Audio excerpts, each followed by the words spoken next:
오늘 왕이신 그리스도 주일, 교회력으로 마지막 주일 하나님께서 우리에게 주시는 말씀은 신약성경 요한복음 18장 33절에서 38절 상반절까지입니다. 하나님의 말씀 봉독할 때에 여러분 경청하십시오.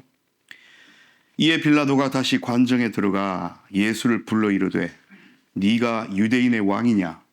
예수께서 대답하시되 이는 네가 스스로 하는 말이냐 다른 사람들이 나에 대하여 너에게 한 말이냐? 빌라도가 대답하되 내가 유대인이냐? 네 나라 사람과 대제사장들이 너를 내게 넘겼으니 네가 무엇을 하였느냐? 예수께서 대답하시되 내 나라는 이 세상에 속한 것이 아니니라. 만일 내 나라가 이 세상에 속한 것이었더라면 내 종들이 싸워 나로 유대인들에게 넘겨지지 않게 하였으리라. 이제 내 나라는 여기에 속한 것이 아니니라. 빌라도가 이르되 그러면 네가 왕이 아니냐? 예수께서 대답하시되 내 말과 같이 내가 왕이니라. 내가 이를 위하여 태어났으며 이를 위하여 세상에 왔나니 곧 진리에 대하여 증언하려 함이로라. 무릇 진리에 속한 자는 내 음성을 듣느니라 하신대 빌라도가 이르되 진리가 무엇이냐 하더라. 아멘. 이 말씀을 통하여 은혜 주실 줄 믿습니다. 오늘 요한복음 18장 말씀 읽었습니다. 함께 읽는 동안에 이 부분은 고난주간 사순절 기간 예수님께서 고난받으시는 그 장면이 아닌가라고 생각되셨죠. 근데 오늘 예수님께서 이 빌라도와 대화하시는 장면 속에서 사실 지금까지는 복음서를 보면 제자들에게도 그렇고 초창기에는 내가 누군지 사람들에게 알리지 말라라고 좀 비밀스럽게 하셨어요. 말씀을 전하실 때도 직접적으로 설명하시기보다는 비유로 말씀하시고 천국에 관하여서도 그렇게 이야기를 하셨는데 오늘 빌라도랑 이야기하면서 예수님께서 자신의 정체성을 무엇으로서의 정체성요? 왕 되심, 왕으로서의 정체성을 드러내십니다. 그도 그럴 것이 오늘 우리가 앞부분 읽지 않았지만 우리는 다 무슨 상황인지 알잖아요. 예수님께서 왜 빌라도 앞에 서셨습니까? 자의로 서셨습니까? 아니면 빌라도가 잡아왔습니까? 아니잖아요. 무엇 때문에 예수님께서 빌라도 앞에 섰습니까? 누군가가 고발을 했습니다. 누가 고발을 했을까요? 유대인들이요. 그 대제사장들과 서기관들과 사두개인들이 똘똘 뭉쳐가지고 예수님을 고발을 했어요. 죄명은 뭡니까? 이게 오늘의 관건이에요. 유대인의 왕이라고 자청하는 자가 있다. 라고 하면서 고발을 한 겁니다. 여러분, 지금 이스라엘은 어떤 상황입니까? 왜? 로마의 식민지예요. 분봉왕은 있을지언정, 총독은 있을지언정, 한 국가로서의 독립된 왕이 있으면 안 되는 식입니다. 왜요? 로마 황제가 있잖아요. 그래서 자기네들끼리 독립해서 왕권을 확립하고 정치 제도를 확립해서 체계를 갖춰 나간다? 누구에 대한 도전입니까? 황제에 대한 도전이에요. 그래서 이 유대인들이 예수님을 어디다 고발한 겁니까? 로마 법정에 고발한 거예요. 만약에 예수님과 이 대제사장 그룹과의 알력 관계가 서로 마음이 맞지 않고 서로 싸우고 아웅다웅하고 하는 이런 관계가 종교적인 것이었다면 스데반 집사님이 말씀 전하고 설교하시다가 순교당했던 것처럼 유대인들의 사형법인 돌로 쳐 죽이는 그렇게 했겠죠. 그런데 예수님을 그렇게 못하고 로마 법정에 고발한 겁니다. 그래서 지금 예수님이 누구 앞에 서신 거예요? 로마에서 파견한 총독 빌라도 앞에 서신 거예요. 그럼 빌라도는 무엇을 해야 될 책임이 있습니까? 재판을 해야 되잖아요. 네가 진짜 뭘 잘못했는지. 이 사람들이 고발해서 일단 잡아는 놨는데 뭘 잘못했는지 이 죄목이 진짜 벌을 받을 만큼의 죄목인지를 물어야 되잖아요. 그래서 오늘 빌라도와 예수님이 대화를 하십니다. 이에 빌라도가 다시 관정에 들어가 예수를 불러 이르되 네가 유대인의 왕이냐 묻습니다. 예수님께서 이야기하십니다. 네 스스로 그런 생각이 들어서 내한테 묻냐 아니면 다른 사람들이 나더러 유대인의 왕이라고 요새 우리 쓰는 말로 카드냐 카드라 방송 어디서 들었느냐. 예수님이 이렇게 이야기를 하십니다. 빌라도에게. 빌라도가 대답하되 약간 짜증 섞인 말로 내가 유대인이냐? 왜 내한테 그런 걸 묻냐? 나는 네가 유대인의 왕이든 뭐든 나는 모르고 상관은 없다. 내가 유대인의 왕이냐? 내가 어떻게 그걸 판단하냐? 단지 나는 대제사장들과 네 나라 사람들이 너를 내게 넘겼기에 이렇게 이야기하는 거죠. 너 진짜 무슨 짓을 했냐? 무슨 죄를 지었느냐? 예수님께 묻습니다. 네가 무엇을 하였느냐고 묻는 속에는 고발의 그 내용인 네가 유대인의 왕처럼 행동했느냐? 네가 왕이냐? 다시 묻는 거예요. 그랬더니 예수님께서 중요한 얘기를 하십니다. 내 나라는 이 세상에 속한 것이 아니니라. 만일 내 나라가 이 세상에 속한 것이었다면 내 종들이 싸워 나로 유대인들에게 넘겨지지 않게 하였으리라. 근데 여러분, 이 시도는 있었습니까? 없었습니까? 사실 이 시도가 있었어요. 겟세마네 동산에서 기도하시고 내려오실 때 대제사장의 종들이 검과 몽치를 가지고 예수님 잡으러 왔을 때 베드로가 어떻게 합니까? 칼을 꺼내서 그 잡으러 온 종 중에 한 사람인 이름이 말고였죠. 그 사람의 귀를 잘라요. 이게 무슨 행위입니까? 우리 선생님 잡아가지 말라고 지금 저항한 거잖아요. 그래서 그렇게 했었어요. 그렇지만 결과적으로 예수님은 잡혀 오셨습니다. 예수님 그때 베드로를 저지하셨죠. 그러지 말라고. 왜 그러셨냐면 오늘 이 말씀입니다. 내 나라가 이 세상에 속한 것이었다면 내 종들이 싸워 결국에는 나로 너희들에게 넘겨지지 않게, 유대인들에게 넘겨지지 않게 하였을 것이다. 이 부분을 우리는 함께 조금 나눠야 되는데요. 왜 예수님을 유대인의 왕이라고 고발했을까요? 여러분, 이 당시에 메시아 운동이라는 게 일어났습니다. 메시아 대망 사상으로부터 이렇게 흘러 들어온 거죠. 메시아 운동. 여러분, 메시아 운동은 뭡니까? 메시아가 오시면 자연스레 로마의 속국에서 벗어나게 되죠. 그걸 바라는 것 아닙니까?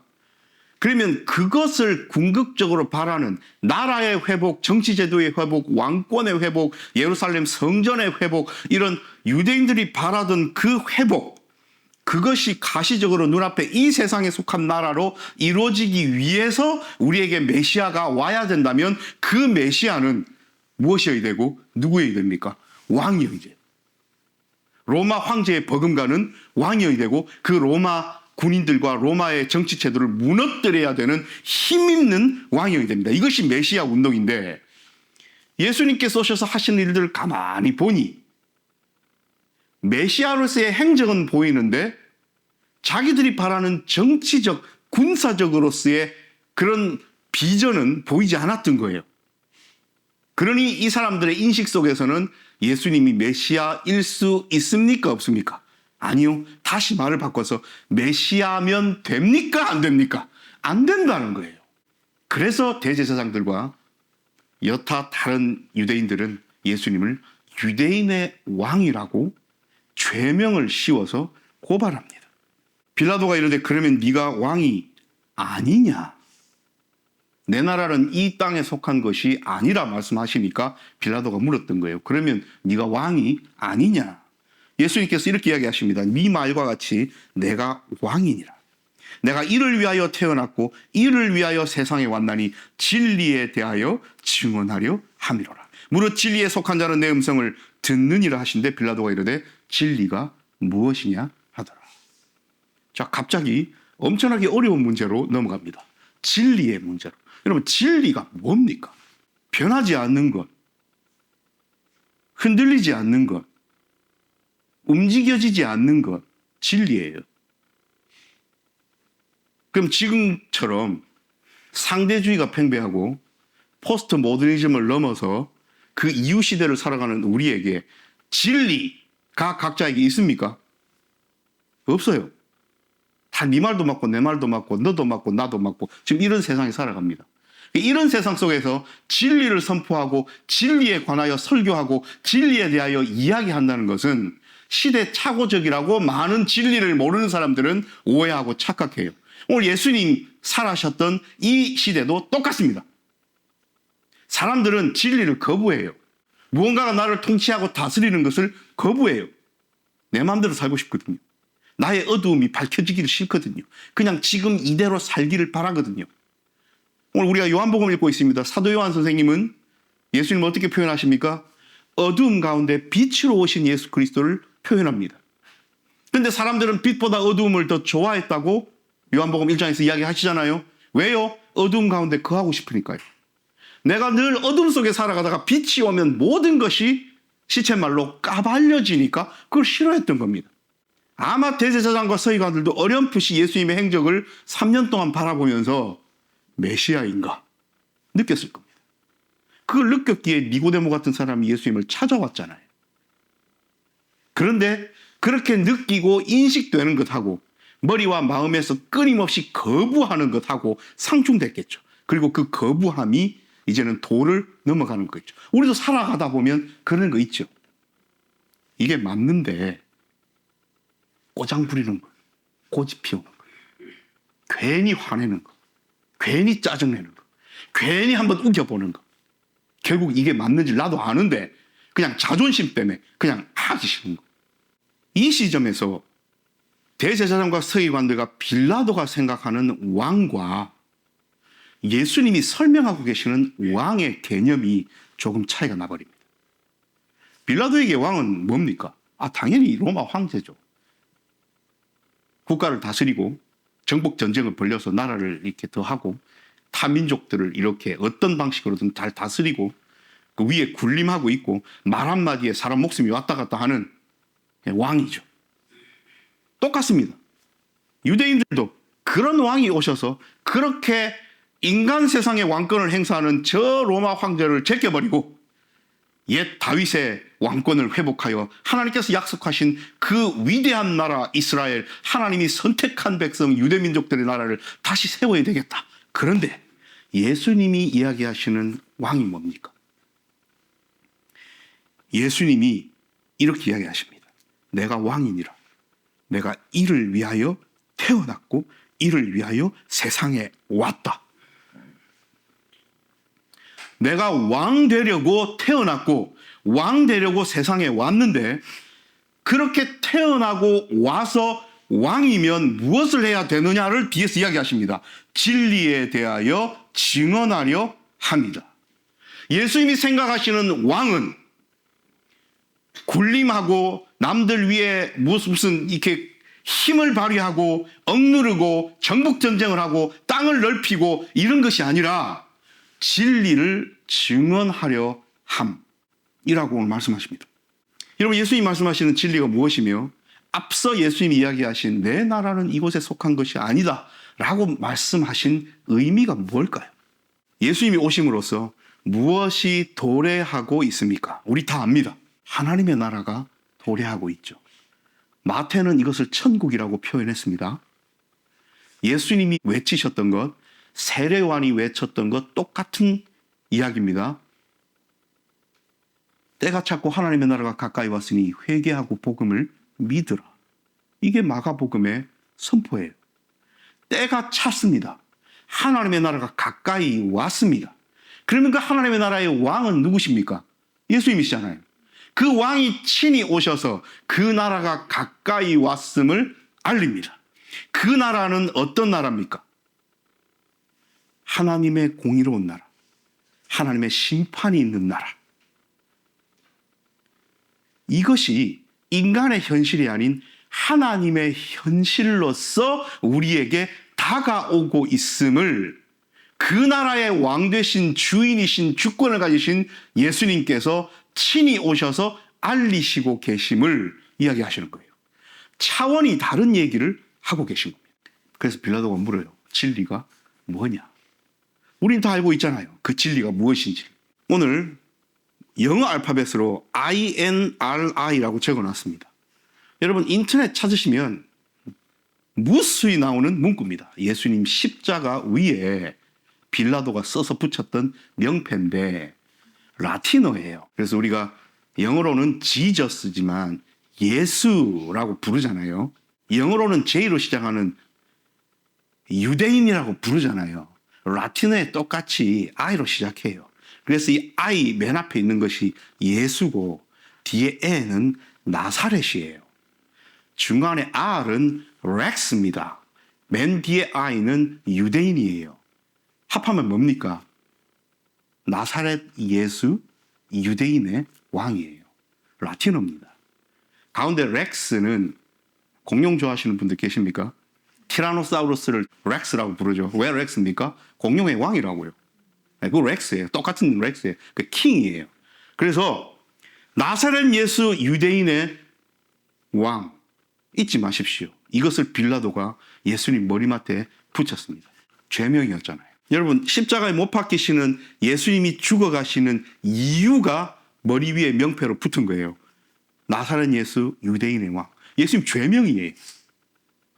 왕이셨기 때문에 죽으신 겁니다. 이것을 기억하십시오. 그리고 다음에 뭐 인터넷 찾으시거나 살아가시다가 예수님 십자가 위에 명패에 온갖 그림에 사진에 요즘 AI가 있으니까 막 그려진 거에 상상 속에 그려진 그림에 INRI 적혀 있으면 이게 뭐고라고 그냥 지나가지 마시고 나사렛 예수 유대인의 왕의 라틴어 앞글자구나 느끼셔야 됩니다. 그리고 더 나아가서 예수님이 이 죄명으로 돌아가셨구나. 여러분 이 장면에서 기가 막힌 반전이 있습니다. 어떤 반전입니까? 누가 봐도 여기에서 이 다음 수순은 예수님이 판결 받으시죠. 빌라도가 예수님과 대화를 하고 나서 죄를 못 찾아요. 아까 물었듯이 내가 유대인이냐 하듯이 자기는 유대인이 아니기 때문에 예수가 진짜로 유대인의 왕이라고 어디 다니면서 왕 행세를 했든지 그러지 않았든지 정치적으로 로마 황제에 항거하여 십자가에 죽일 만큼의 죄는 아니라고 인식이 됐어요. 빌라도가. 그래서 물었던 것 아닙니까? 명절인데 놔줄까?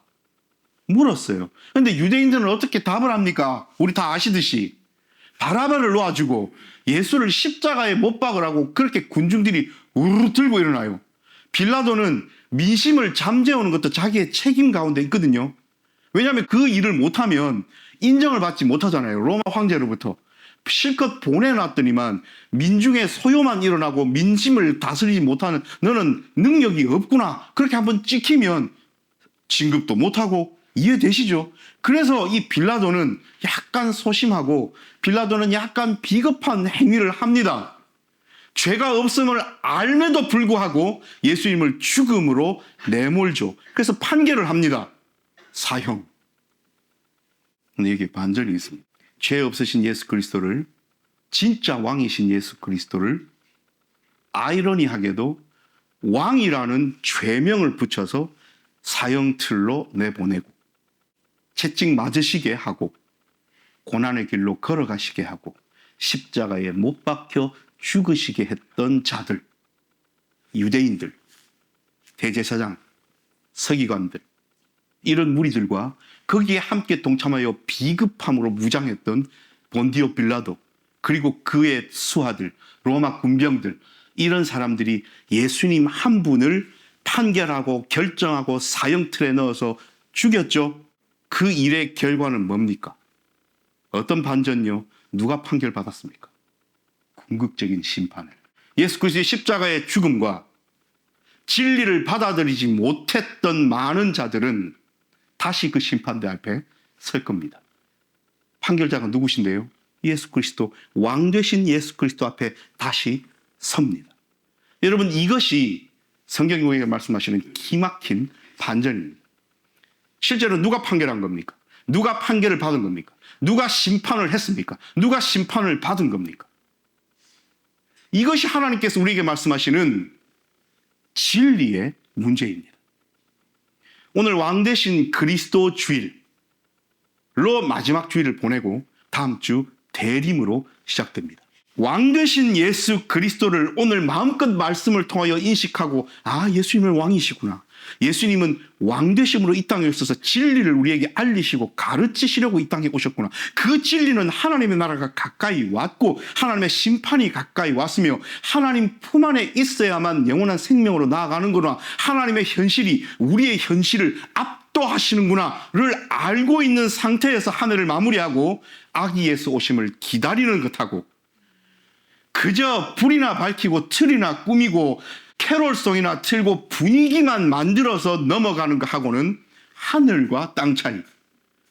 그렇게 하면 빌라도랑 똑같아요. 진리가 무엇이냐라고 묻고 있는 거랑 똑같아요. 뭐가 진리인지 모르고 모호한 상태에서 그저 분위기만 휩쓸리는 그런 것과 똑같아요. 대림은 그렇게 맞이할 수 없습니다. 이 말씀이 아직 가슴에서 빠져나가지 않고 남아있는 그 감격을 가지고 하나님의 나라가 이 땅에 도래한 것, 하나님의 현실이 우리의 현실을 압도하고 다스리고 계시다는 이 놀라운 일들을, 진리가 무엇인지를, 그 진리를 알리려고 이 땅에 오신 왕 되신 예수 그리스도를 가슴에 품고 우리는 이 마지막 주간을 보내야 합니다. 사랑하는 여러분, 예수님 시절에도 여러 부류의 사람들이 있었습니다. 진리에 관련하여. 오늘 빌라도처럼 속 시끄럽고 귀찮고 그냥 내 안위 하나만 있어야 되기 때문에 유대인들 너그끼리 죽이고 살리고 하는 일에 나는 별로 상관하고 싶지 않다. 그래서 빌라도는 손을 씻었죠. 손 씻으면 뭐합니까? 우리의 신앙 고백마다 등장하게 되는데요. 신앙 고백 때마다 본디오 빌라도에게 고난을 받아 십자가에 못 박혀 죽으시라고 본디오 빌라도는 지금 2000년 동안 고난받고 있는데요. 2000년 동안 본디오 빌라도는 심판받고 있잖아요. 이 판결 하나로. 유대인들은 어떻습니까? 호산나 다윗의 자손이여 종이나무 흘리던 그 사람들 다 어디로 갔습니까? 바라바를 놓아주시오, 예수를 십자가에 못 박으시오 외쳤던 그 사람들. 진리 앞에 솔직했더라면, 하나님의 현실 앞에 나의 현실을 굴복하고 하나님 앞에 고개를 숙였더라면, 피조물로서 자신을 인식하고 창조주 하나님 앞에 회개하고 나아갔다면, 그 진리가 자기의 삶이 되고 그 진리 대신 왕 되신 예수 그리스도 앞에서 살아갈 수 있었을 터인데 모든 것이 깡그리 무너집니다. 우리는 어떤 부류의 사람입니까? 우리는 빌라도처럼 진리에 별 관심이 없는 사람입니까?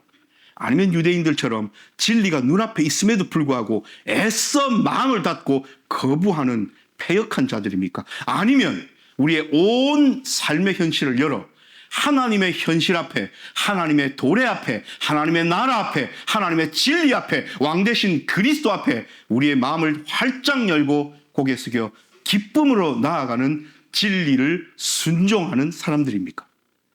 하나님께서 이 2024년 교회력 마지막 주간에 우리에게 무엇을 바라고 계시겠습니까?